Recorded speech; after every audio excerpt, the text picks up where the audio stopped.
Beynəlxalq qalereyada layihə rəhbəri Aygün Əzizovanın təşəbbüsü ilə Sənətin Məşhurları adlı şüşə üzərində rəsm, vitraj master-klası və art terapiya dərsləri təşkil olunub. Tədbirdə qonaqları salamlayan Beynəlxalq Qalereyanın direktoru Elnur Eskəndərova art terapiya master-klaslarının insanların asudə vaxtının səmərəli təşkili məqsədi daşıdığını vurğulayıb.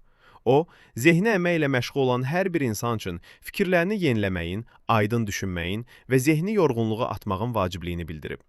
İştirakçılar çıxışlarında Beynəlxalq Qalereyada bu sahədə bir ilkə imza atıldığını qeyd edərək, layihənin uğurlu olduğunu və insanlara xeyir verəcəyini bildiriblər. Onlar tədbirlərə hər zaman həvəslə gəldiklərini vurğulayıblar. Tədbirdə Azərbaycanın əməkdar artisti Səlim Abbasov, əməkdar jurnalist Mətanət Ağamirova, Dünyxəbər.az saytının rəhbəri Dünya Əliyeva, Təzadlar qəzetinin əməkdaşı Yasəmən Məmmədova və Flor jurnalının müxbiri Günel Həsənova iştirak ediblər. Art terapiya master-klası Artflow tədris mərkəzinin rəhbəri Günay Məmmədova və AEISM brendinin rəhbəri Aygün Kamilqız tərəfindən aparılıb. Tədbir çay süfrəsi ətrafında davam edən söhbətlər və xatirə fotolarının çəkilməsi ilə yekunlaşıb.